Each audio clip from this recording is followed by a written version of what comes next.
sobre su tiempo y participación en nuestros libros. Bueno, muy buenas noches a todos.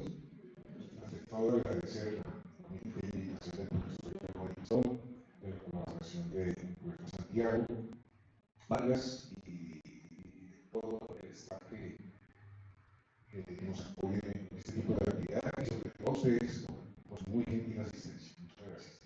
Bueno, entonces ya el profesor Giovanni lo contó.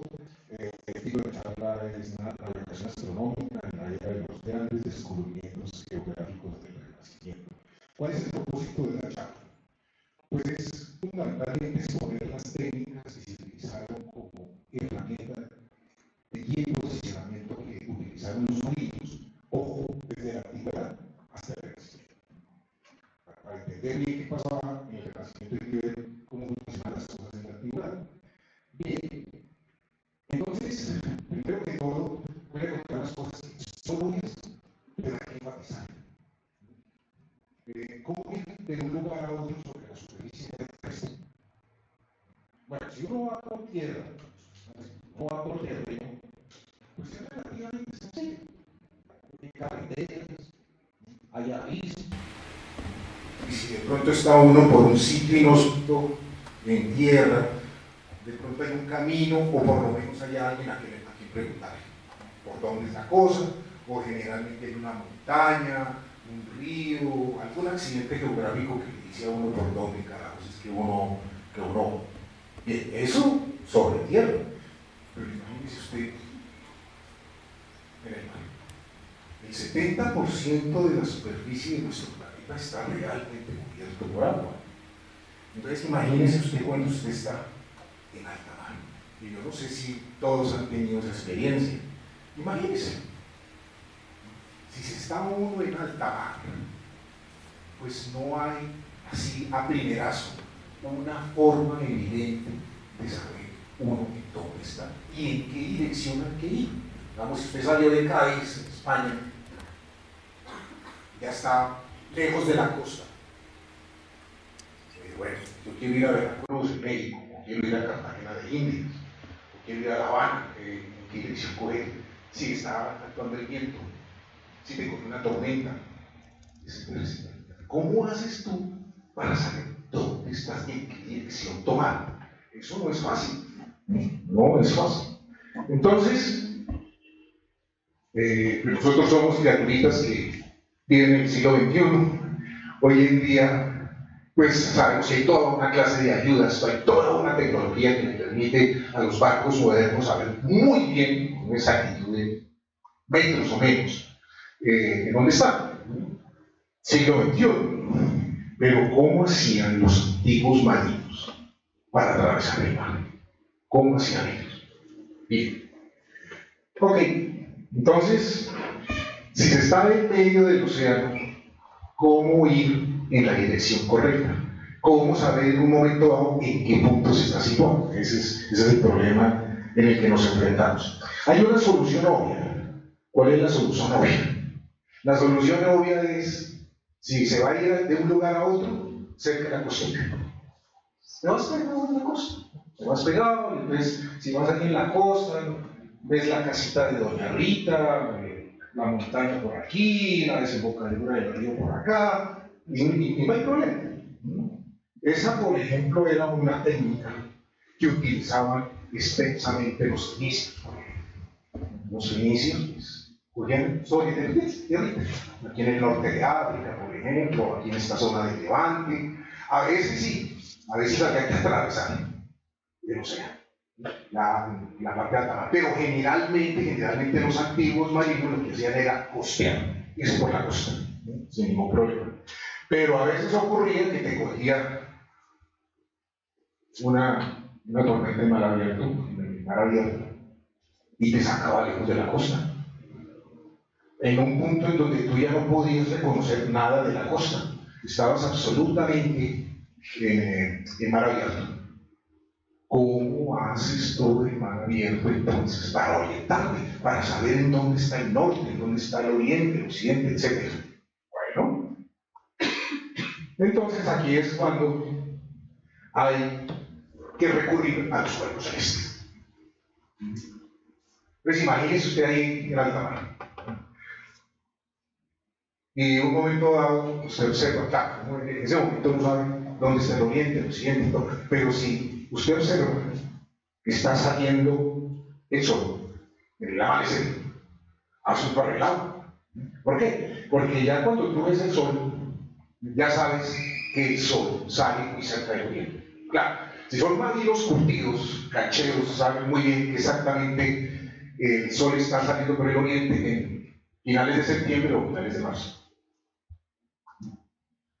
Si es en junio, el sol está como por acá, se desplaza unos 23 grados por acá, o si es en diciembre, se está por acá. Pero bueno, ya ubicado el oriente, pues asunto arreglado, porque ya podemos saber que 90 grados hacia allá queda el norte. Estamos orientados. Eso con relación a la salida del sol. Lo mismo puede ocurrir al atardecer. Ya al atardecer, cuando el sol se está ocultando, ya se está ocultando en el punto cardinal occidente, igual, ahí tenemos el sol cerca, muy cerca del punto cardinal occidente, y si tenemos ahí el occidente, ¡pah!, tenemos a 90 grados a la derecha, tenemos el punto cardinal norte. Bien. ¿Eso? Bien. Y en las noches. ¿En las noches cómo haces? Ah, bueno.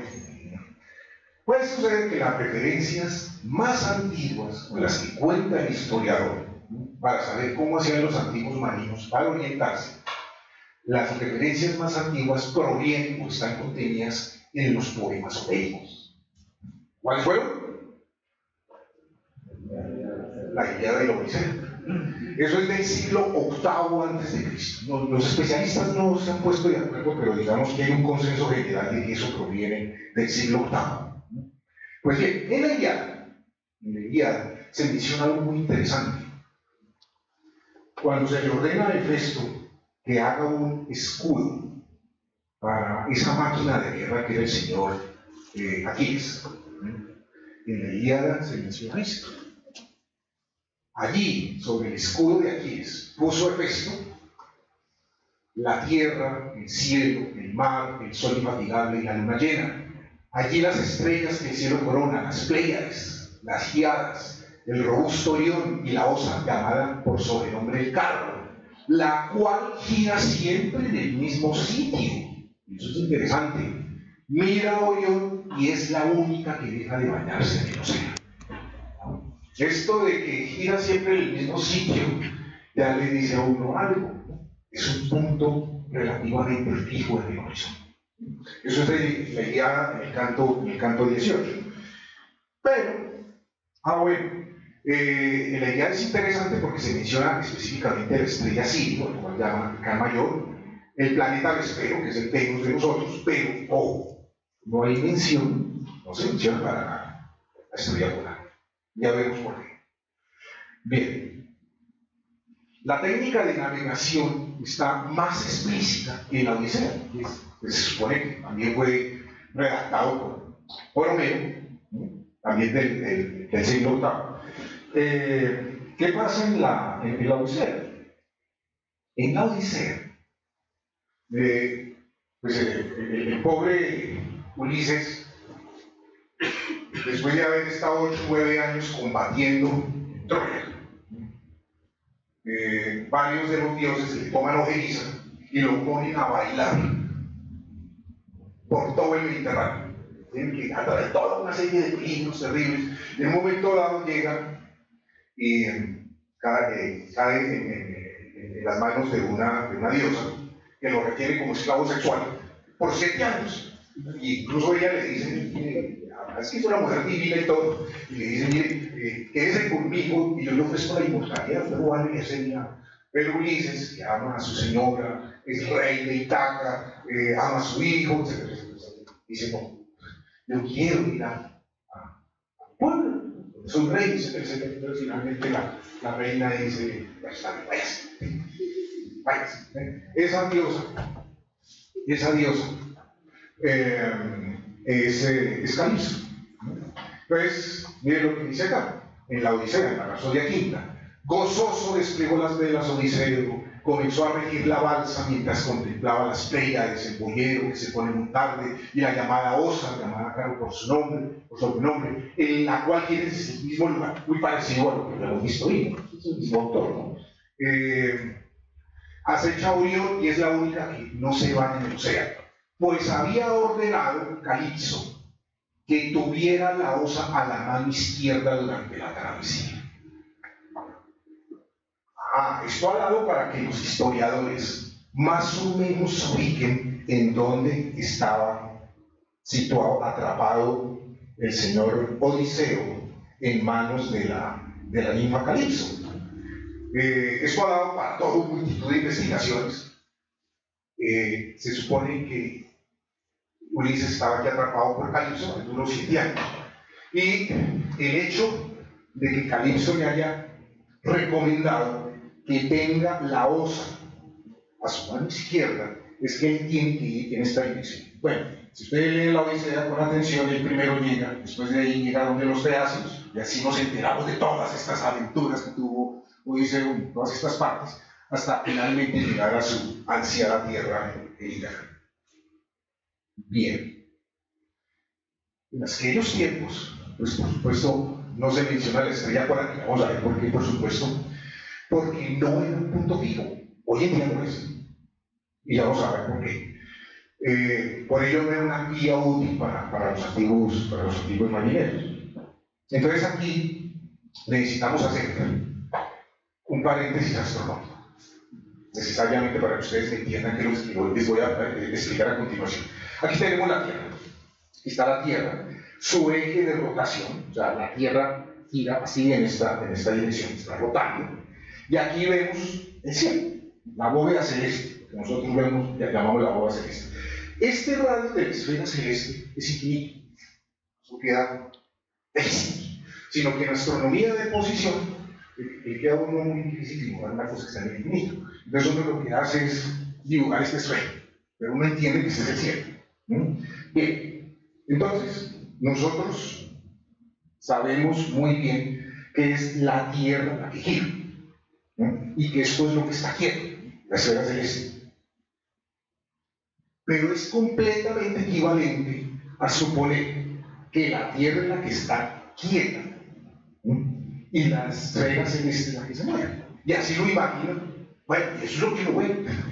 Hay que imaginarse, eso es lo que uno ve. No ve, pues, esta vaina está quieta, la superficie de la Tierra está quieta, y lo que se está moviendo es los astros. Imaginen, por ejemplo, una persona ubicada aquí en el polo. Aquí, estamos viendo una persona aquí ubicada en el polo. Pues note que el eje de rotación se va y pega aquí en un punto que se llama el polo norte celeste. Yo voy a colocar aquí con 2 puntitos. Polo norte celeste y lo mismo aquí en el polo sur celeste. Supongan entonces una persona ahí en el polo. Digamos que soy yo. Yo estoy en el polo. ¿Dónde está el polo norte celeste? O sea, donde el eje de rotación pega con el cielo. ¿Dónde creen? Ahí. ¿De acuerdo? Acá. Ahí está el polo. ¿No? ¿Y qué pasa con las estrellas? Noten, yo estoy imaginando que yo estoy quieto. ¿Sí? Y todo el cielo está girando alrededor de quién? Del polo. ¿De acuerdo? Bueno. Pues eso es lo que pasa acá. ¿No? Si estuviéramos en el polo norte celeste, perdón, polo norte terrestre, haga de cuenta un esquimal ya bien arriba, pues es lo que ves que los astros se mueven así, todos los astros se mueven así, alrededor de algo que está quieto, que es el polo norte celeste. Bueno, eso si estuviéramos en el polo norte. Supongamos que estuviéramos en el Ecuador. Supongamos la situación nuestra. Nosotros estamos prácticamente en el Ecuador. Entonces, en el Ecuador, lo que nosotros vemos es que los astros, esta pared está en la dirección norte-sur. Entonces, uno lo que ve es que los astros están saliendo por el oriente, casi perpendicular al horizonte. Del horizonte los astros están saliendo. saliendo por el oriente y se ocultan por el occidente. Aquí pueden ver ustedes el dibujito. Ahora, suponga la situación. Bueno, esto es lo que uno vería si estuviéramos en el oriente, o sea, mirando hacia allá. Si este es el ecuador terrestre, la proyección de ese ecuador terrestre en el cielo se llama el ecuador celeste. Esto que ustedes ven acá son los rastros de las estrellas que van haciendo durante la noche, que se logra con fotografías abriendo el obturador y no cerrándolo inmediatamente, que es lo que hacemos nosotros todos los días con el celular. El obturador dura apenas unas fracciones de segundo abierto. Pues si tú tomas la fotografía con el obturador bastante, digamos 1, 2, 3 horas, entonces tú ves todo el rastro de las estrellas. Entonces uno vería todo eso, una cosa así. Bien. Eso si uno mira hacia el oriente. ¿Qué pasaría estando aquí en el Ecuador si uno mirara hacia el norte? Vamos mirando hacia allá, vamos mirando en esa dirección. ¿Cómo se moverían los astros? Se moverían así, de oriente a occidente, con un punto fijo en esa dirección. O sea, así. Mirando hacia el norte, allá hay un punto fijo, es el Ecuador, y todas las estrellas se están moviendo de oriente a occidente y para allá. Ahora, ¿qué pasa si yo miro hacia el sur? Si yo miro hacia el sur, pues la misma cosa, pero ahora las estrellas se mueven para allá. Bien, miren cómo es la situación para un observador situado en el mar Mediterráneo, donde hablábamos de Homero y Ulises y todo. Ese señor va a ver el polo y va a ver los astros moviéndose alrededor del polo, como ustedes están viendo ahí. Bien, ok, ahí lo tenemos, ahí está el polo norte celeste y los astros moviéndose todos ahí alrededor del polo norte celeste. Bien, ¿qué pasa? Que en el siglo VIII antes de Cristo, la estrella polar se ubicaba a 25 grados del polo norte celeste, es altísimo. Para los que no tengan bien claro lo de los grados, toda la circunferencia completa son 360 grados. Un cuarto de circunferencia, o sea, una cuarta parte, entonces es 360 sobre 4, son 90. O sea, de acá a acá son 90 grados. 25 pues es casi un poquito menos de la tercera parte, eso es altísimo. Eso es altísimo. ¿Ves? Ahí tenemos la estrella polar, Polaris. Mire dónde quedaba el polo norte celeste. Acá. Aquí se ve una constelación que nosotros llamamos la Osa Mayor. Ya desde los libros lo conocían así, aunque algunos también lo llamaban la carreta. Esto les recordaba una especie de carreta tirada por unos bueyes. Aquí lo hago ver, ahí está la Osa. Y recuerden que todas las estrellitas están girando alrededor del polo norte celeste. Entonces, por eso explica por qué en los poemas homéricos se dice que la Osa Mayor nunca se baña en el océano, que lo que está haciendo es esta vuelta. En cambio, aquí en Bogotá, la Osa polar, perdón, la Osa no se baña todo el tiempo. Miren donde quedaba Polaris. Observen donde quedaba Polaris. La estrella polar en el siglo VIII estaba a 25 grados separada del polo norte celeste. Pero no era un punto fijo que era lo que uno necesitaba ahí específicamente. Entonces volvamos otra vez a las técnicas antiguas de navegación. Ya terminamos el paréntesis astronómico, aunque seguiré hablando un poquito más de astronomía más adelante.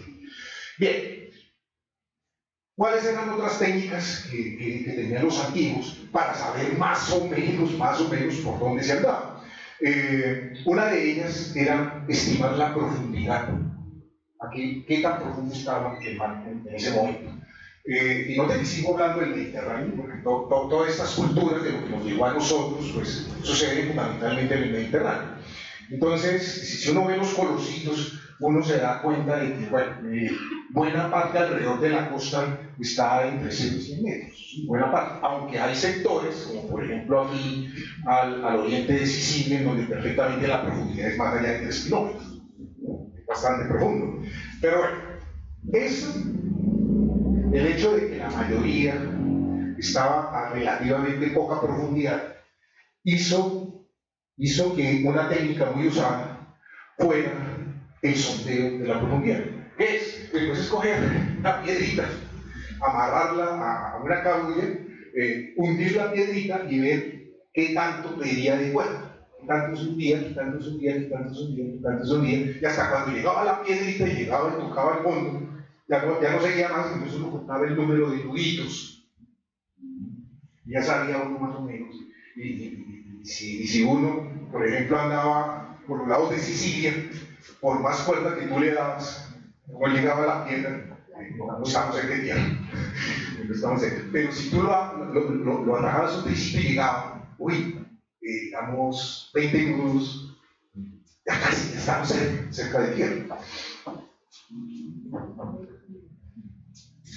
La referencia más antigua del uso de la sonda, eso se llama también la sonda. Eso, para detectar proximidad a tierra, curiosamente está en la Biblia.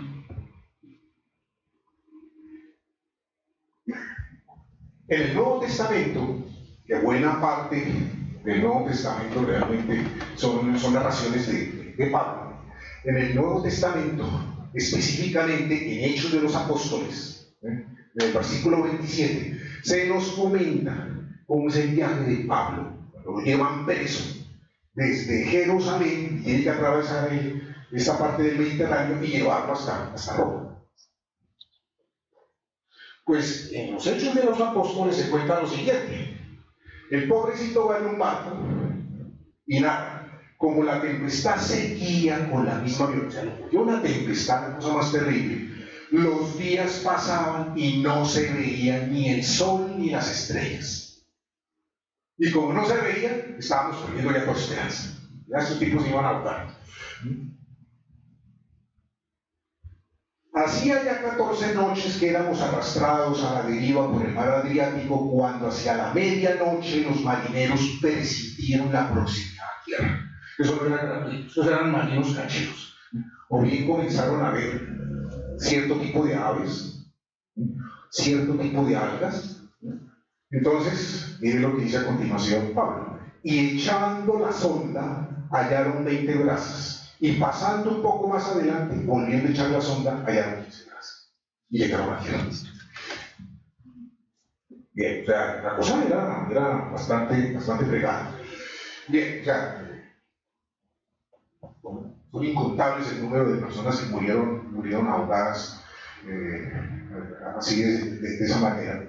Pero bueno, sigamos. Con el tiempo se descubrió una manera de orientarse sin observar el astro. No, lamentablemente no se sabe con exactitud cuando los chinos descubren que cierto tipo de mineral, cierto tipo de piedrita, tiene la tendencia a dirigirse hacia el norte o hacia el sur. Norte o lo que es lo mismo, hacia el sur. No te parece como una cucharita. Esto estaba imantado y de manera natural esto se orientaba hacia el norte. Una cosa como medio mágica ahí la cosa. Se cree que eso es un descubrimiento más o menos del siglo I después de Cristo, pero exactamente no se sabe.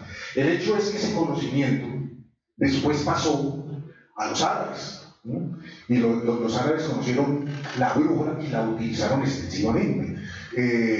Los árabes fueron muy diestros marinos que dominaron toda esta parte de la navegación, tanto en el Océano Índico como obviamente en el Mediterráneo, pero sobre todo en esta parte del Océano Índico. No es gratuito que la historia de Simbad el Marino, o sea, es uno de los cuentos árabes que nos muestra que los árabes eran muy diestros en la marinería. Bien. La primera descripción de la brújula en Europa data del siglo XIII. Ya en el siglo 1213, 1220, 1230. Ya varios marinos europeos, probablemente en contacto con los árabes, comienzan a utilizar la brújula, un mecanismo para orientarse, y por supuesto, ese uso extensivo de la brújula favorece el impulso de la navegación, por lo tanto del comercio. Bien, recuerden la estrella polar. Habíamos dicho que en el siglo VIII antes de Cristo estaba separado 25 grados. Pues bien, el tiempo ya ha pasado, ¿no? Y a partir ya, por allá en el siglo XIII, ¿no?, ya la estrella polar se va acercando lentamente hacia el polo norte celeste, y comenzó a ser utilizada por los marinos como un punto confiable para la orientación. ¿Por qué ese movimiento? Porque lentamente la estrella polar se estaba acercando al polo norte celeste. Hablemos algo de la estrella polar, no es la estrella más brillante del firmamento. De hecho, hay 50 estrellas más brillantes que la estrella polar, pero tiene el encanto de que ya para esta época se está acercando muy próxima hacia el polo norte celeste. ¿Por qué? Pues algo más de astronomía. Aquí tenemos la Tierra. Aquí tenemos la Tierra. La Tierra. Supongo que este es el eje de rotación. Aquí está mi eje de rotación. La Tierra no se está moviendo como una modelo en una pasarela. Así, rotando así, y con el eje de rotación perpendicular a su plano de movimiento. No tenemos un planeta así. Nosotros tenemos un planeta torcido. O sea, un planeta así, inclinadito, así inclinado, así. Está así, está así, con su eje de rotación allá. Pero este eje de rotación es lo que nosotros vemos acá. Aquí cae el polo, este es el polo. Este punto no queda fijo en el cielo. ¿Por qué? Porque es que sucede que la luna y el sol, miren cómo se mueve, muy lento. Y ocurre que la luna y el sol están interactuando gravitacionalmente con el exceso de masa, ligero exceso de masa que tiene la Tierra en el Ecuador. La Tierra es un poquito más, su radio en el Ecuador es un poquito más largo que en el polo. De la atracción gravitacional de la luna y el sol hace que el polo no quede en una orientación fija, sino haga este movimiento. Consecuencia, pues el polo da este movimiento y a veces se aproxima mucho a la estrella polar. Miren lo que dura, la duración de ese movimiento. Eso tiene un periodo de 25.800 años. Rapidísimo. Bien. Ok. Entonces, ¿qué ocurría? Pues que en el año 800, claro, aquí estaba el polo norte celeste. Pero después se está acercando. Aquí estamos hoy en día. El polo está muy próximo a la estrella polar y se va a continuar acercando por lo menos hasta el año 2100. Y ya después del 2100 se va apartando. Y vuelve a estar así dentro de 25.800. Bien. Ok, entonces volvamos otra vez al año 1300. Ya la estrella polar se encontraba, ya no a 23 o 24 o 25 grados, ya se encontraba a unos 5 grados del polo norte celeste. Entonces ahí tenemos la estrella polar, está la estrella polar, aquí está el polo norte celeste. Entonces, la estrella polar está dando esta vueltita allá alrededor del polo norte celeste. Ok, aquí lo vemos un poquito más claro. Ahí tenemos el polo norte, que es el punto, la crucecita de color verde, y la estrella polar lo que está haciendo es esa vueltita y subir. Es una primera aproximación. La estrella polar está casi. Bien. Ok.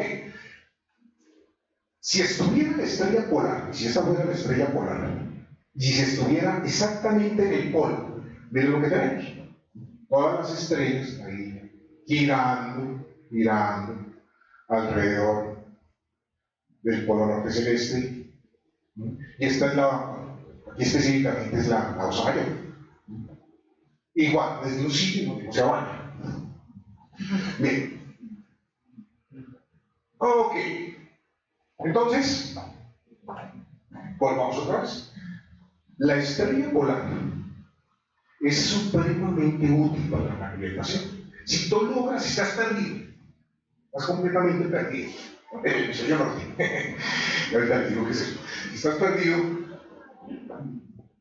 pero sabes algo de astronomía y logras identificar la estrella polar, solucionó el problema. Porque ahí, en esta dirección, aquí está más explícito, si tú ves la estrella del norte, también la estrella polar, pues hacia allá queda el norte. Ya, listo, estás orientado.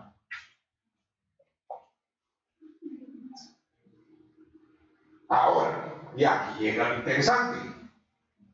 Si la estrella polar está muy cerca del polo norte celeste, sirve para algo mejor que la orientación. ¿O sí? ¿Sí? ¿Sí? Para algo todavía más interesante. Sirve para ubicar al menos parcialmente a observar. ¿Por qué? Por lo siguiente. Observen este dibujito. Pues, ¿recuerdan algo que les enseñaron por allá en su tierna infancia, cuando ustedes estaban en primaria? ¿Se acuerdan el concepto de latitud y de longitud, que son las coordenadas geográficas? Pues la latitud es el angulito que hay entre el ecuador y el punto en donde uno está. O sea, si estás en el ecuador, pues ese ángulo es el. Si estás en Miami, pues eso es por allá como 23 grados. Si estás en el polo, pues eso son 90. Si estás en Bogotá, 4 grados y medio. Eso se llama la latitud. Pues bien, aquí está lo interesante. Sucede que este ángulo que se llama la latitud, por este dibujito que ustedes ven acá, si yo tengo un observador que está viendo la estrella polar, supongamos que está exactamente en el polo, la altura que tiene la estrella polar con respecto al horizonte es igual a la latitud del observador.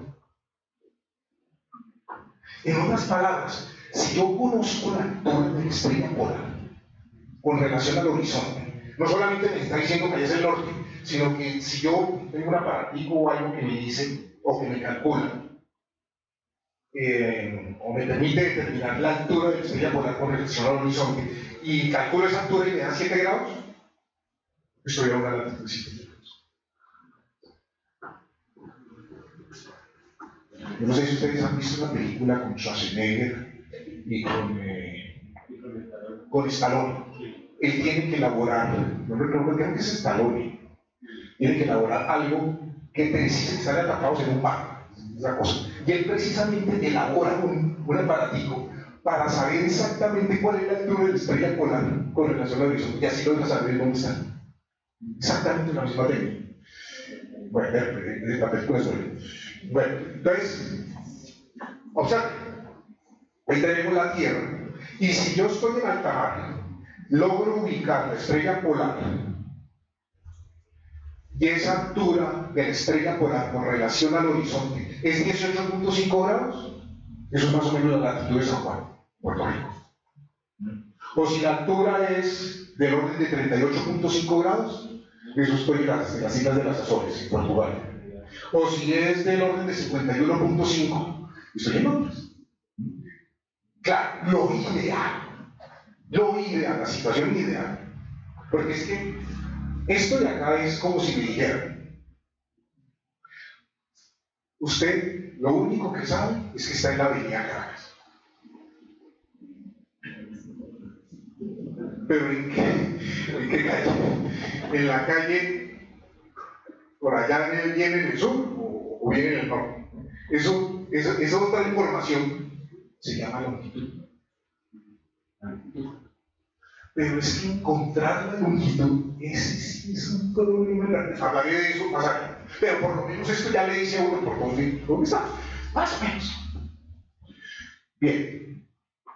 Entonces, estamos de acuerdo en que hay que medir con cuidado la altura de la estrella polar con relación al horizonte. Entonces, entre más precisión se tenga, entre más cuidado se tenga, pues mejor va a ser la medida. Entonces, para eso se construyeron aparatos con cierta precisión para poder determinar esa altura. Entonces, un aparato que utilizó Colón, por ejemplo. Colón utilizaba, por ejemplo, los cuadrantes. Es un cuadrante llamado así porque es una cuarta parte de una circunferencia. Ese era uno. El otro era la bastilla, que era un palito con otro perpendicular, y esto se podía graduar, se podía acercar o alejar, y con eso uno podía calcular el angulito.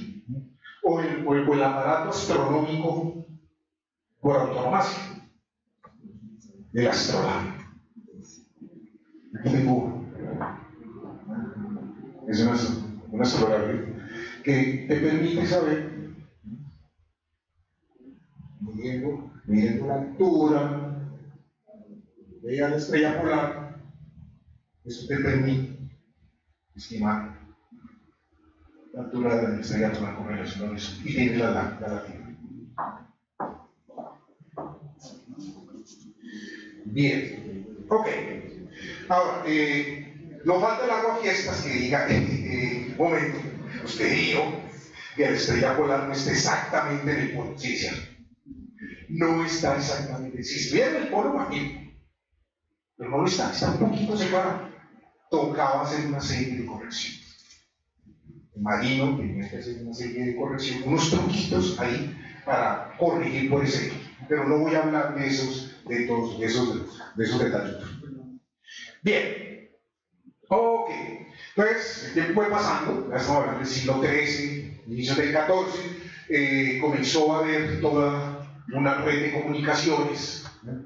Desde China, desde la India, desde las islas de las especias, por acá, comenzó a haber un extensivo comercio. Entonces, pues claro, esto originalmente, pues este comercio fundamentalmente estaba en manos de los árabes. Los árabes acá, y los venecianos y los genoveses. Entonces sucedió que más o menos por esta época comenzó algo interesantísimo, muy interesante, en Portugal.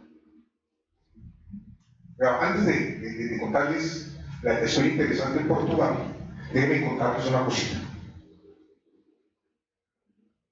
Miren cómo era el mapa de la Tierra en plena Edad Media. Se llama el mapa de Hereford, que es del año 1285. ¿No? Aquí no nos dice mucho, entonces lo he colocado en cristiano de esta manera.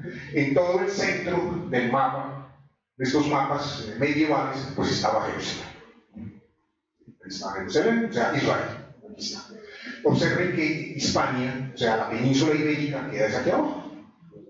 La península, la bota italiana, pues tiene muy poco de bota, pero aquí quedaba Italia. Y aquí quedaba toda la navegación, hasta ahí, por lo menos en los países de España, Italia, Portugal, etc. Pues gran parte de la navegación se estaba llevando a cabo ¿en dónde? Aquí en esta zona. En el mar entre tierras, Mediterráneo, eso es lo que significa. Bien, pero las cosas van a cambiar cuando llega el Renacimiento. ¿Qué pasa en el Renacimiento? Pues sucede que ya debido a ese amplísimo intercambio comercial, ya hay algunos geógrafos a los cuales les ha llegado cierto tipo de información. Aquí, por ejemplo, se me olvidaba, antes de que se me olvidó hablar de algo interesante. Observen acá. Aquí tenemos España, tenemos Portugal, y observen que aquí en esta parte está bloqueado.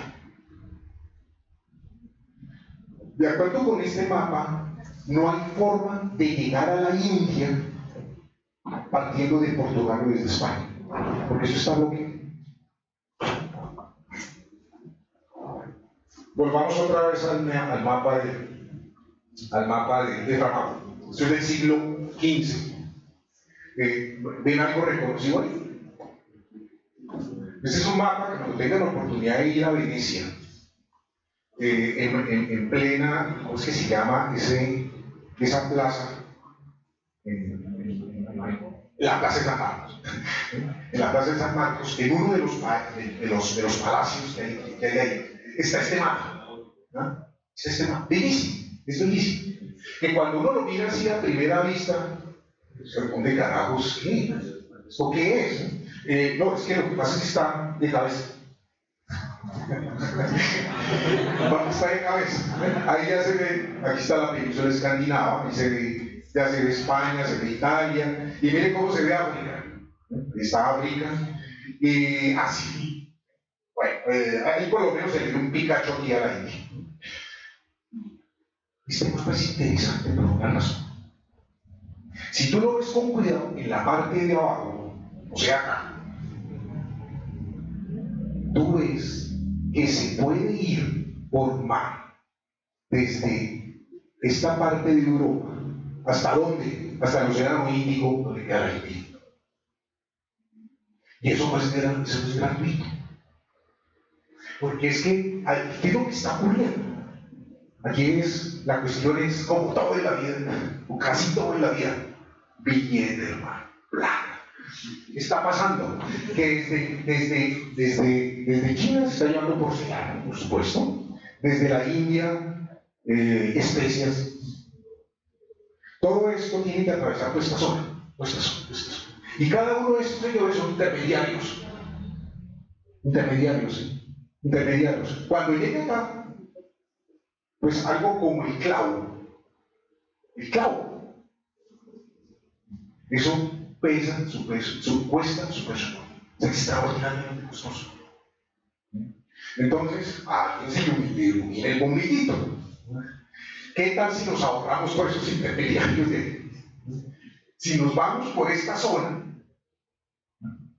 nos ahorramos y hay contacto, digamos de España o Portugal, y hay contacto con esta zona, pues nos ahorramos a todos estos usureros árabes, turcos, genoveses, venecianos, etcétera, etcétera. Nos llenamos de plata. Bien, pues esa vaina se le ocurre a un portugués. Y no es cualquier portugués, es el hijo del rey de Portugal. Este tipo, que se llama el navegante, bueno, realmente no se llamaba así. El navegante se lo colocaron historiadores del siglo XIX, y hoy en día todo el mundo lo conoce como el navegante. Ese señor promueve toda una política de Estado para que Portugal se convierta en una potencia expansionista y colonialista. Pero es por parte del Estado, es una promoción por parte del Estado. Bien, entonces no es gratuito. Esto es tomado en el Museo de la Marina en Lisboa. Lo primero, cuando entra uno al museo, es esa enorme estatua ahí de Enrique el Navegante, y no es gratuito. Otro de los monumentos hermosos que hay en Lisboa es el monumento de los descubrimientos. El que está de primeros, todos estos son marinos de Portugal, algunos de los cuales voy a hablar a continuación. El que está de primeros, pues es Enrique el Navegante, el que promovió el asunto. Bien, ¿qué fue lo que hizo Enrique el Navegante? Tratar de convertir a Portugal en una potencia expansionista y colonialista. ¿Qué es lo que hace Enrique el Navegante? Primero, en 1415 le arrebata a los árabes Ceuta. Después los españoles le arrebataron eso a Portugal, y hoy en día Ceuta aquí en Marruecos es Portugal, ¿no? Después, el año siguiente, la isla de Madeira, o sea, la isla de la Madeira, eso es de Portugal. Y más adelante, en 1427, las islas de las Azores. Bueno, listo. Ahí están explotando, llevando esclavos, etcétera, etcétera. Pero Enrique está pensando es ir hacia abajo. Ahí, o sea, ¿recuerdan el mapa de Tramauro? Si uno pudiera ir por debajo de África, podría uno llegar hasta ahí. Entonces él promueve ese tipo de exploraciones. Entonces ahí tenemos a Enrique, que lo primero que hizo fue dijo, bueno, ya hemos explorado toda esta zona, allá eso es de Portugal, ahora vámonos hacia abajo, vamos hacia abajo. En el año 1421 llegan al Cabo No, los marineros que llaman, y se llamaba así, porque de ahí en adelante se creía que no se podía seguir. No, llegaron hasta el Cabo No, no pasó nada, entonces muchachos, sigan explorando esta zona, sigan explorando. Siguieron explorando, y llegaron hasta acá. Eso se llama el Cabo Bojador. Esto es un peladero completo. Eso es puro desierto, absolutamente puro desierto. ¿Qué ocurrió? Que Enrique comienza a enviar expediciones. Muchachos, bueno, pasaron el Cabo No. Y todos llegaban hasta el Cabo Bojador y se regresaban.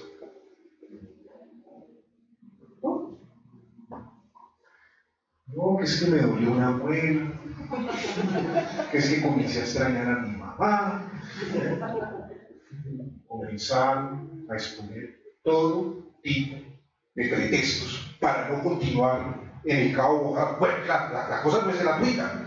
Lo que pasa es que la zona del Cabo Bojador es extraordinariamente árida, como les comenté, con una escasa profundidad y viento siempre en la dirección norte-sur. Observen acá, esto es África, esta parte de acá, desde el estrecho de Gibraltar, España, Portugal. El patrón de vientos en esta zona siempre es de para acá, siempre. Entonces, pues eran barcos de vela. Salían de Portugal, aquí de San Andrés y toda esta zona, pues, venían por acá, tenían el viento a favor, llegaban hasta acá. Y eso es como así, ¿cómo haces para devolverte o bien te encuentran? Jodido. Y bueno, fuera de ese problema, toda esta zona tiene bajos. ¿Qué significa? Que el agua, si te separas 1 o 2 kilómetros, el agua es un poco profunda. No es el riesgo de que quedes encallado.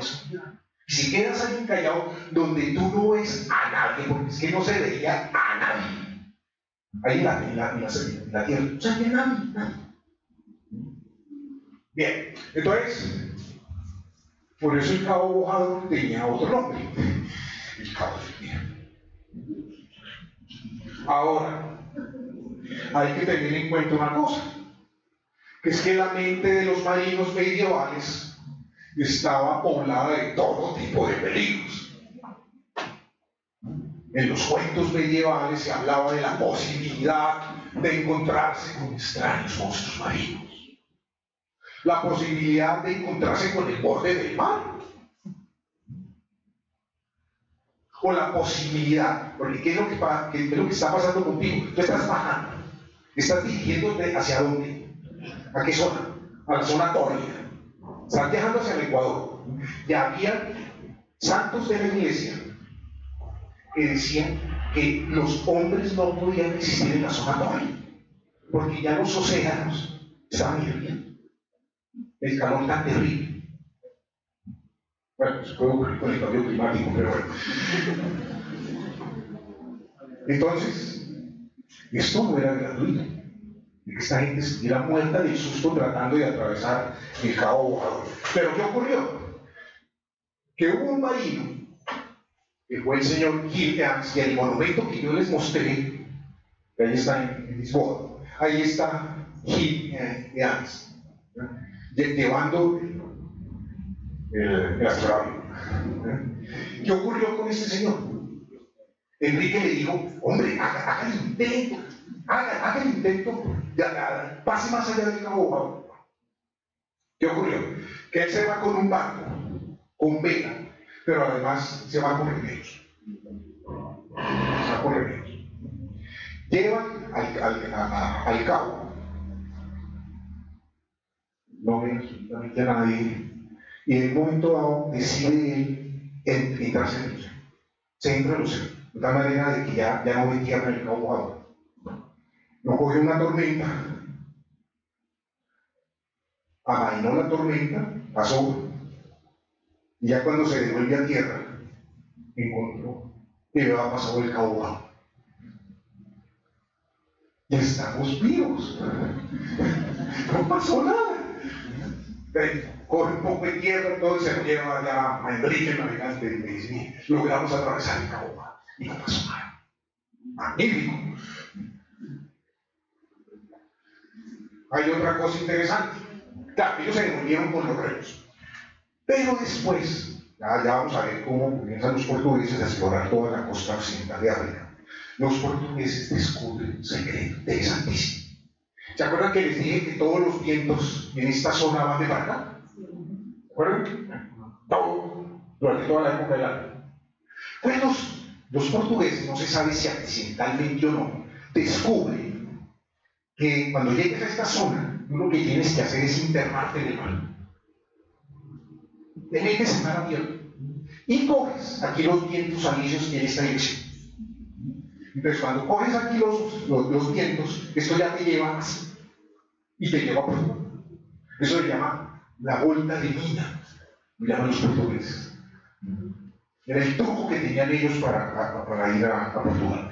Entonces, superado ese miedo al cruce del Cabo Bojador, aprovechando el uso de los vientos, como acabamos de ver, los portugueses logran explorar toda la costa occidental de África.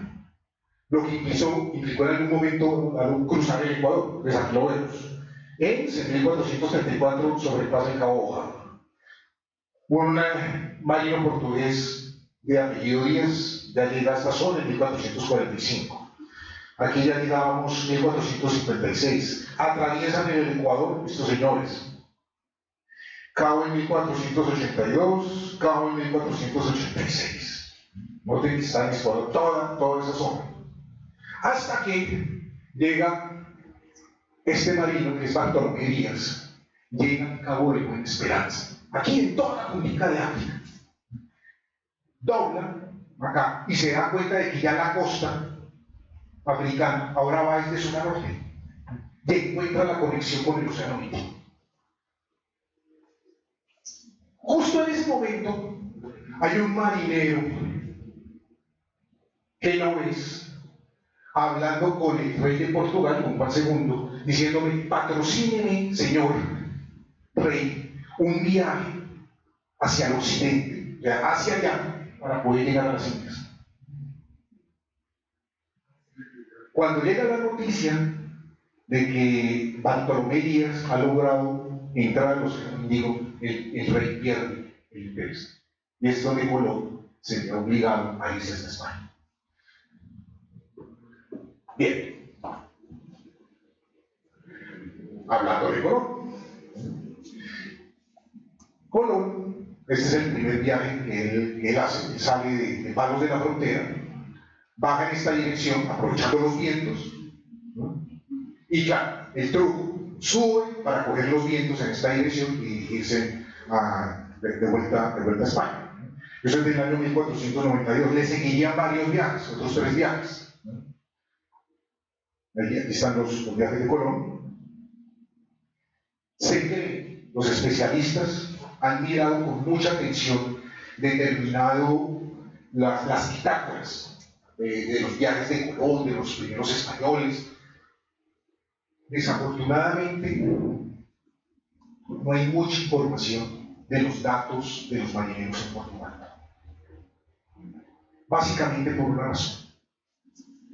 A Lisboa, en el año de 1755, le ocurrió un terremoto, una cosa así muy grande. Se estima que fue de magnitud 8 y duró varios minutos. Y sucedió que se fue, ¿cuál es el día de Todos los Santos? ¿El 1 de noviembre? ¿Creo que es el día de Todos los Santos? Pues eso fue el día de Todos los Santos, donde toda la gente en Lisboa tenía prendiditas las velitas, ¿no? Sí, y todo eso. Pues se cayeron las casas y como había muchas velas, hay un incendio generalizado. Y para colmo de males, como el terremoto se llevó a cabo fue en el Atlántico, a continuación llegó un maremoto y acabó con lo poquito que todos o casi todos los archivos que se tenían de los marineros portugueses se perdieron debido a ese terremoto. Entonces, desafortunadamente, no hay muchos datos que le digan a uno cómo se llaman esos primeros marineros, pero se cree que estos primeros viajes no se usaban determinación de latitud con los astros. Y eso viene un poquito después. ¿Por qué? Porque ya con la costumbre de atravesar océanos, con viajes que demoraban meses, obligó a utilizar una forma confiable de determinación de latitud. ¿Recuerdan lo de la estrella polar? ¿Se acuerdan? Que la altura de la estrella polar con relación al horizonte pues es la latitud del lugar, ¿no? Entonces, si yo veo la altura de la estrella polar, que son 30 grados, estoy a la latitud de 30 grados. Si veo que la latitud es de la altura de la estrella polar con relación al horizonte son 4 grados y medio, entonces estoy en Bogotá. Si veo que la estrella polar está en todo el horizonte, estoy en el Ecuador. Y si me bajo un grado hacia abajo, ya no veo una estrella polar. No sé. Entonces, la estrella polar es útil siempre y cuando el observador se ubique en el hemisferio norte. Y entonces, ¿qué pasa cuando tú estás viajando hacia el sur? ¿Qué pasa con todos estos marineros, esos portugueses que se están bajando ahí por debajo del Ecuador? Pero lo natural es que uno pregunte, pues es que podría haber una estrella polar sur. Una estrellita muy cerca del polo celeste, o sea, acá. No hay. Jodidos. No hay, eso no existe. Hay truquitos, si uno está muy cerca del polo, si ve uno las nubes de Magallanes, que son galaxias que están relativamente cerca, están cerca a la Vía Láctea. La nube de Magallanes mayor y menor. Había unos truquitos más o menos para saber que eso era muy chambón, pues no, yo no servía. Entonces, aquí es cuando los astrónomos ofrecen una solución supremamente genial para resolver el problema de la latitud cuando tú estés aquí, o sea, por debajo del Ecuador. Entonces, un poquito de astronomía de posición. Aquí tenemos el observador. Este es el punto cardinal oriente. Entonces, mirando hacia el norte. Entonces, las estrellas salen por ahí. Llega un momento donde están lo más alto posible. Eso los astrónomos lo llaman la culminación. El astro está lo más alto posible. Y después comienza a bajar. Bien. Noten esta separación. Esa separación que tiene una estrella con relación al Ecuador, eso se llama la declinación. Y para las estrellas es un ángulo constante. ¿Y cómo hacen para hallar los astrónomos ese ángulo? No, hay unas técnicas. Y uno conoce cuánto vale la declinación, o sea, qué tan separado está una estrellita con relación al Ecuador. Eso siempre lo sabemos, eso no tiene misterio. Entonces, observen. Ahí tenemos una estrella que está saliendo cerca del oriente y se está moviendo hacia el oeste. Ahí la tenemos, ahí está, la tenemos, y va a llegar a un punto en donde la estrella culmina. Aquí está culminando. Obtuvo su máxima altura y después comienza a bajar. Si ustedes miran con atención, observen lo siguiente. Esta es la altura. Si la estrella culmina acá, no puedo mirar esta altura. O sea, es algo medible, yo no puedo conocer esto. Aquí está la declinación. Yo ya se los dije, eso es un dato que está en los libros. ¿Y esto qué es? Este ángulo phi. Esa es la latitud del observador. Entonces, observen, ¿cuánto hay de enseña al horizonte? ¿Cuánto hay acá? Aquí hay 90 grados. 90 es H más delta más I. O sea, no puede ser más fácil. Observen. Entonces, la altura sería, ¿cómo mides eso? La declinación, ¿cómo mides en un libro? No es nada que astronómico. Y esa es la latitud. ¿Cuál es la incógnita ahí? La latitud. Entonces, despejas la latitud, ya se arreglado. Bueno, facilísimo. pero vaya. Por una razón. El método no funciona bien con las estrellas, sino funciona muy bien es con el Sol. ¿Por qué con el Sol? ¿Por qué funciona con el Sol? A ver, ¿qué astros hay? Las estrellas, ¿qué más? Los planetas, ¿qué más? La Luna, ¿qué más? El Sol. ¿No hay más? ¿Por qué funciona bien con el Sol? Porque es que el problema es que al observar las estrellas en un barco de noche y los planetas, implica demarcar bien el horizonte. Imagínese usted en alta mar, de noche. Usted queriendo determinar el ángulo con relación al horizonte. Yo no ves bien. Si tienes un error de 2 o 3 grados, no sirve nada. ¿Ves? Que todo no sirve. Claro, uno puede decir que está cara con la luna. No, pues que el problema de observarlo con la luna es que exige contar con una teoría del movimiento lunar. Eso es jodido. Es que el movimiento de la luna es complicado. Es bastante difícil. Y fuera de eso, no siempre se ve. No ve la luna, ve no. Uno tiene que contar con algo que vea todos los días. Eso. Pero, claro, tiene un pero. Listo, hagámoslo con el Sol. Pero el Sol tiene un problema. Es que el Sol, su declinación, es constante. La declinación del Sol cambia todos los días. Y fuera de eso, su movimiento no es uniforme a lo largo del año. Hay veces donde el Sol se acelera un poquito y hay veces donde se atrasa. Entonces, para saber con exactitud la declinación del Sol, se requiere de un modelo matemático. Eso, pues, con ello sería posible saber de antemano dónde estará el Sol en los días por venir, si tú tienes ese modelo matemático. Y tú con eso, pues, elaboras unas tablas en las donde está impresa la declinación del Sol para cada año. ¿Saben cómo era la manera como se describía el movimiento del Sol? Era eminentemente geocéntrico. El modelo se lo había inventado Hiparco en el siglo II a.C. y después perfeccionado por Ptolomeo en el siglo II después de Cristo. ¿Cómo era el modelo matemático? El Sol gira alrededor de la Tierra. La Tierra es el centro del universo.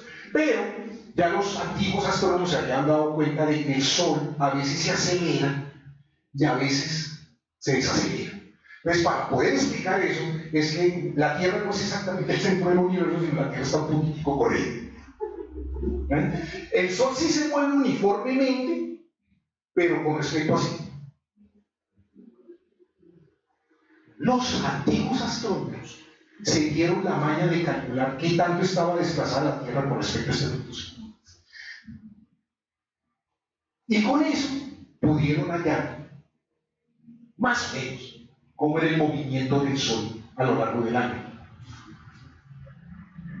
Y elaboraron estas tablas de declinación.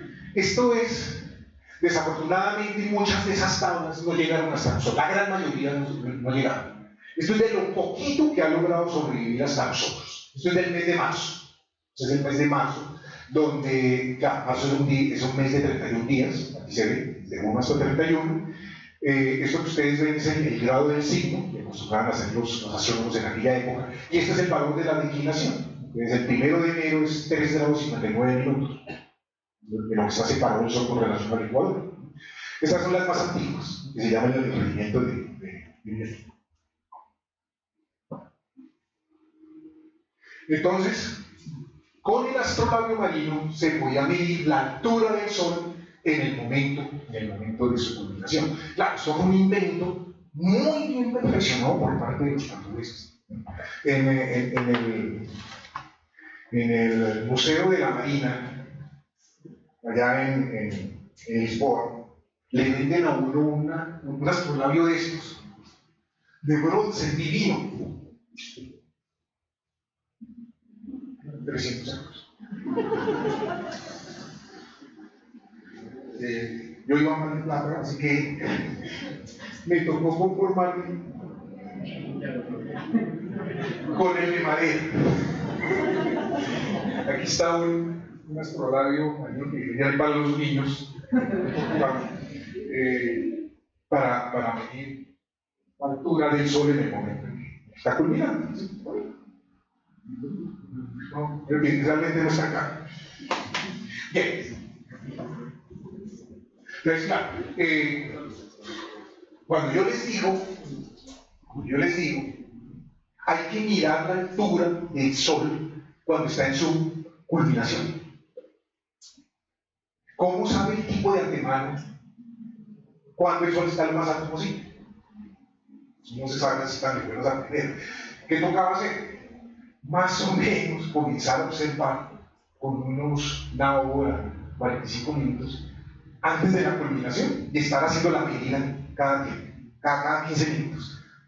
Hasta cuando llegaba, ya llegaba un momento en donde ya comenzaba a disminuir, entonces uno interpolaba y más o menos sabía cuándo ocurría la. Claro, así tocaba hacer. Bien.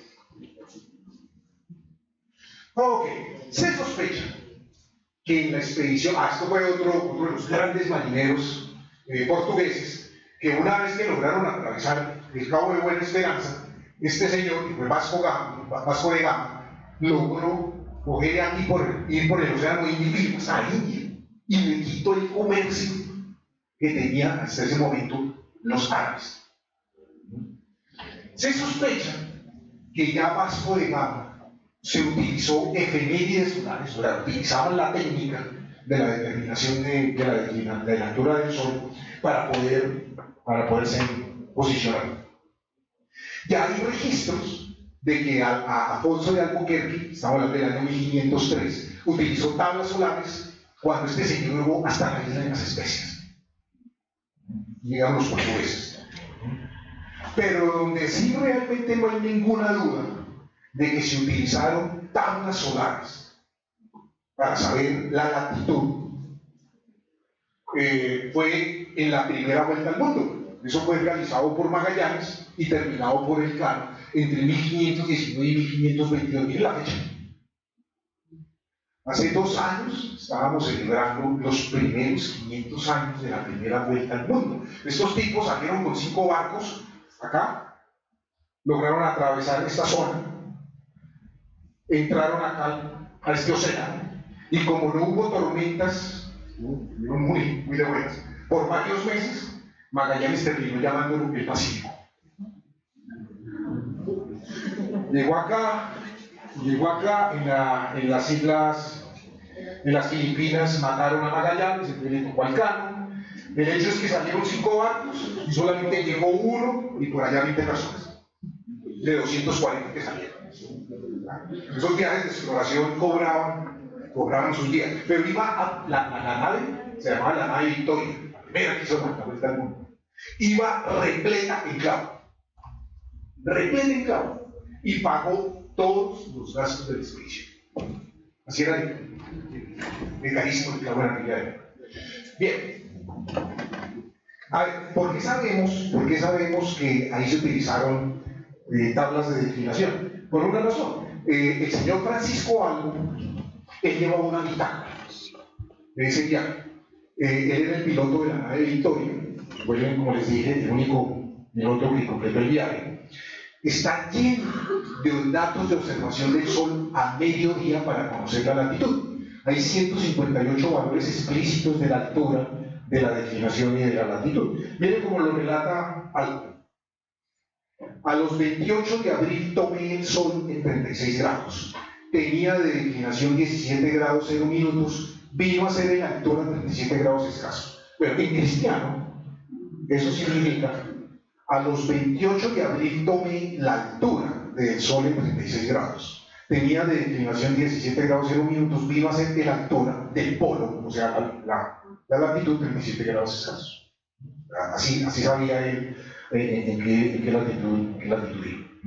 Pues bien, ya a comienzos del siglo XVI se hicieron cada vez más populares las tablas de declinación del Sol, dada la necesidad de hacer todos esos viajes interoceánicos. Ahí comienza una explosión de viajes interoceánicos.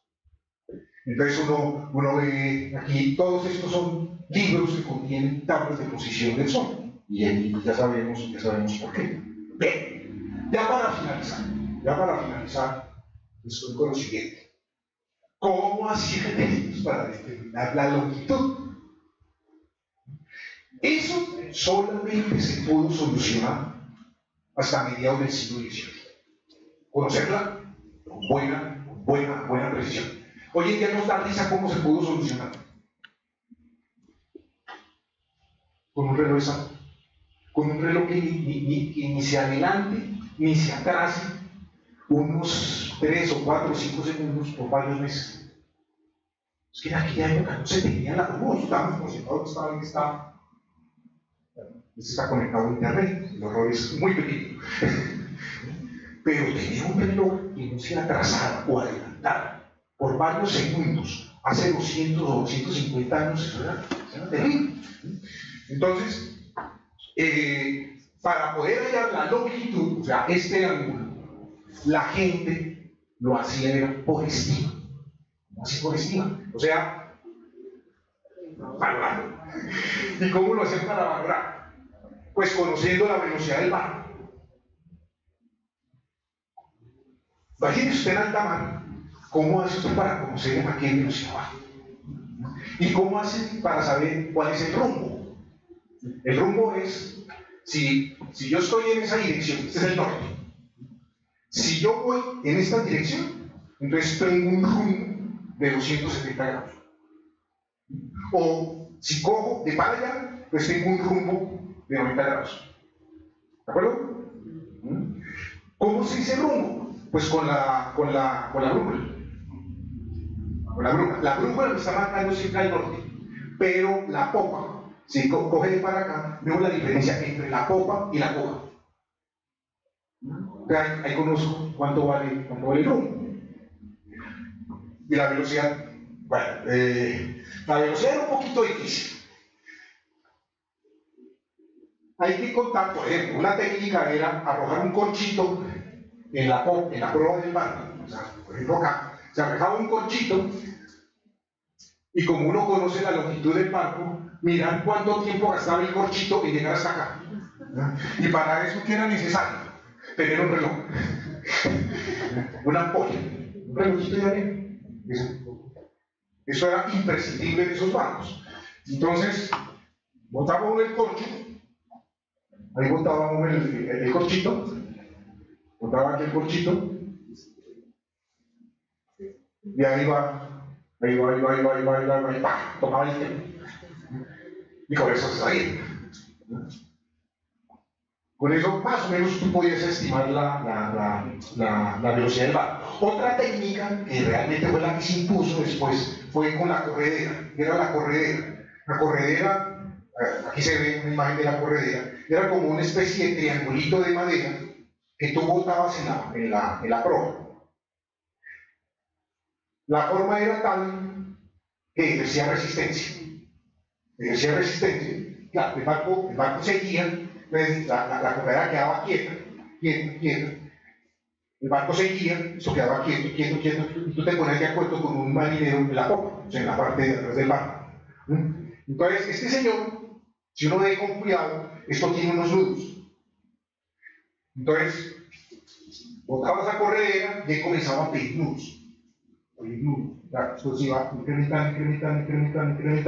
Y cuando él le decía, listo, él contaba el número de nudos. Eso de que la velocidad de los barcos hoy en día se mide en nudos, no es gratuito, evidentemente.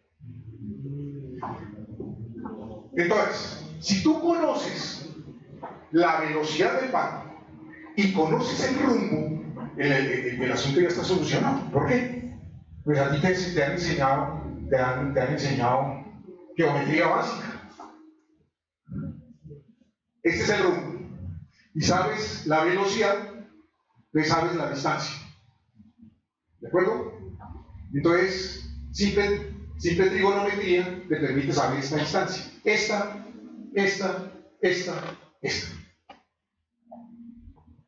Por lo navegaba así. Por lo navegaba con pura estima. Él no navegó midiendo la latitud. Bien. Ya para definitivamente terminar, solamente les digo una cosa. Hoy en día, como comenté al puro comienzo de la charla, hoy en día existe toda una tecnología para saber la posición de alguien por muy pocos metros. Por muy poco el GPS.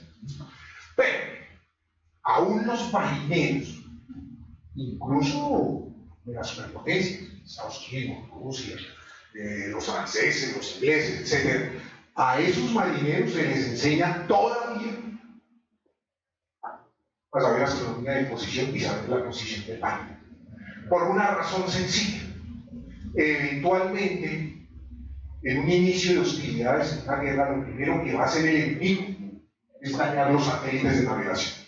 O por lo menos evitar o colocar unos aparatos que inhiban la percepción del GPS. Pero no van a poder derribar eso. Muchísimas gracias. ¿Tienen preguntas?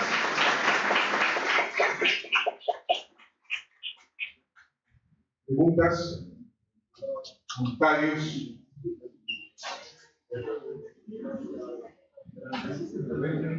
Sí, señor.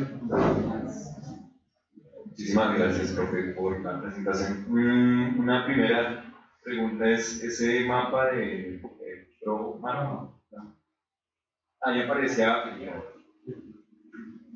¿Cómo es 1200, no? 1300 más o menos. O sea, ¿quiénes, no sé si tú sabes, profe, quiénes armaron esos mapas? Pues realmente, es una muy buena pregunta. Lo que pasa, a ver, lo que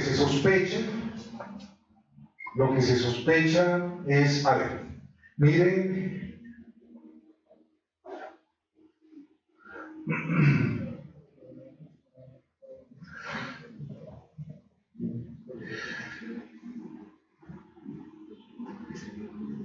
miren cómo era el mapa,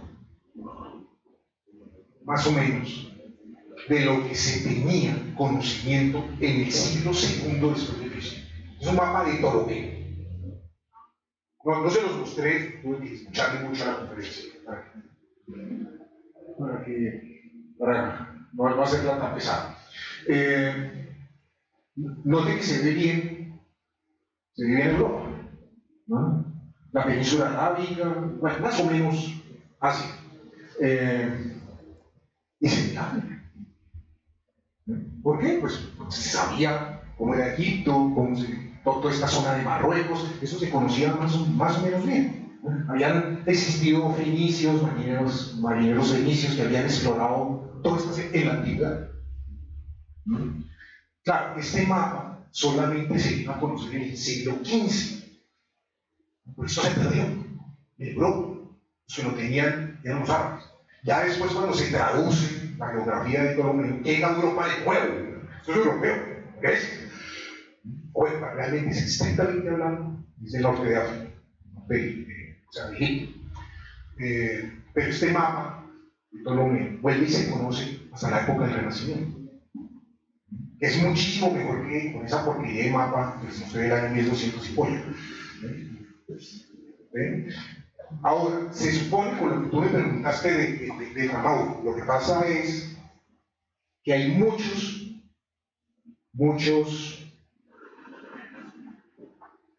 marineros que hubo y que no quedan registrados en la historia. Pero muchísimo. Entonces, hubo gente que sobrevivió, mucha otra gente que no sobrevivió. Aquí les comento, por ejemplo, el viaje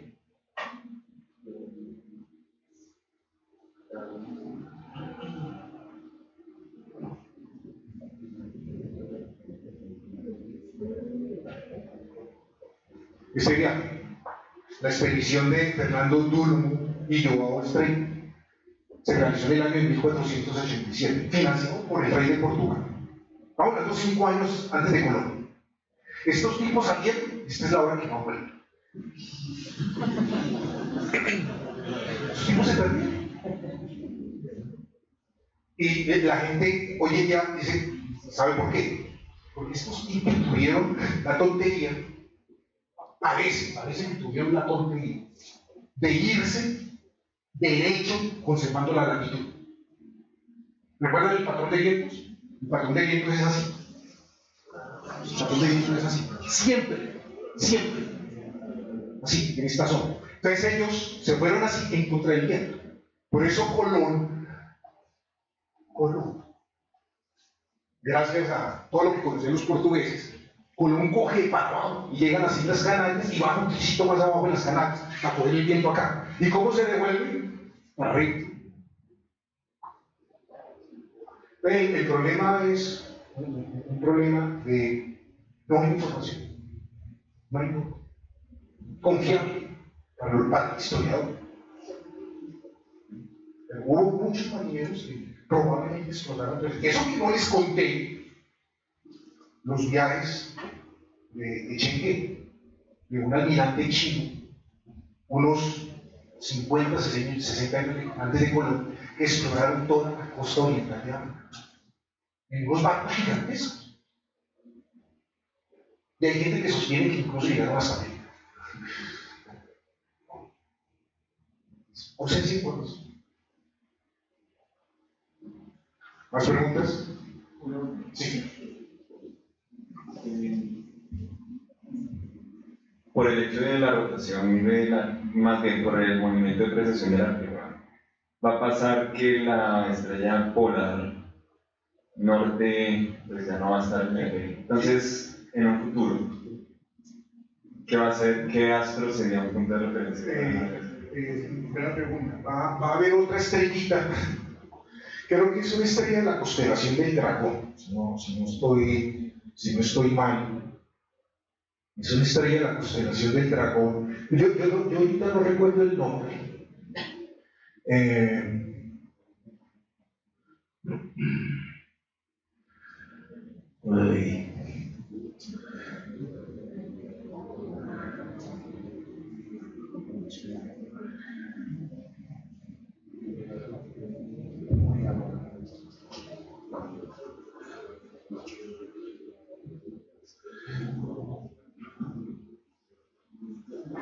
Vea, esta estrellita, ¿sí? Eso fue hace unos 3.000 años. 3.000, o sea, hace 4.000 años realmente. Más, como estamos acá, ¿cierto? Aquí. Y ya más adelante, ¿sí? O sea, en el año 4000 ya tendrían los marinos que utilizar esta, o por allá en el año 7000 utilizar esta. Dentro de 12.800 años va a ser Vega. Esa estrellita se llama Vega, está en la constelación de la Vida. Sí, señor.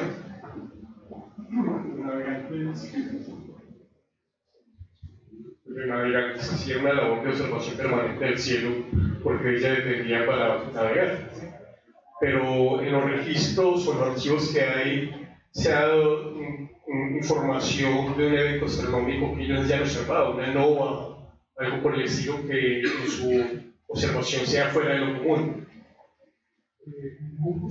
Sí. Yo no te sabría decir, porque yo no he leído todas las bitácoras y 1000 expediciones que han habido desde la antigüedad, pero con toda seguridad en esas bitácoras se habrán registrado eclipses, probablemente novas, fenómenos meteorológicos. Yo personalmente no te sabría decir porque yo no lo conozco, pero a mí no me sabría decir que sí.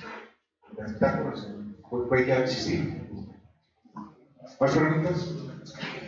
Profe, Sí. ¿Tú qué libros o recursos recomiendas como uno para aprender o así a ubicarse en la bóveda y cómo saber cuál estrella es cuál y, por ejemplo, para la estrella polar? Sí. Ahí, bueno, pues yo recomiendo de entrada usar la tecnología. En celulares de cierta gama, bueno, no todo el mundo tiene acceso a cierto tipo de teléfonos celulares, pero hay unas aplicaciones en cierto tipo de teléfonos que esto como tiene un GPS, tiene un acelerómetro, llegas al cielo, ¿ves? Ahí está, ahí coge la estrellita y la ves acá. O sea, eso existe. Ahora, si no dispones de un celular, pues hay libros, hay varios libros. Por ejemplo, están varios libros de Germán Puerta, él es astrónomo aficionado. Él tiene varios libros sobre constelaciones, sobre observación de astros en el cielo. En un libro que nosotros publicamos hace más de 20 años, que se llama Astronomía para Todos, hay un capítulo, un capítulo que escribió un profesor de nombre Fernando Otero, donde él explicaba las constelaciones que se veían en determinada época del año. La verdad es que ese libro, pues, eso hace más de 20 años, ya es muy difícil de conseguir, pero en la biblioteca debe entender que hay una copia. ¿Más preguntas? Bueno. Bueno.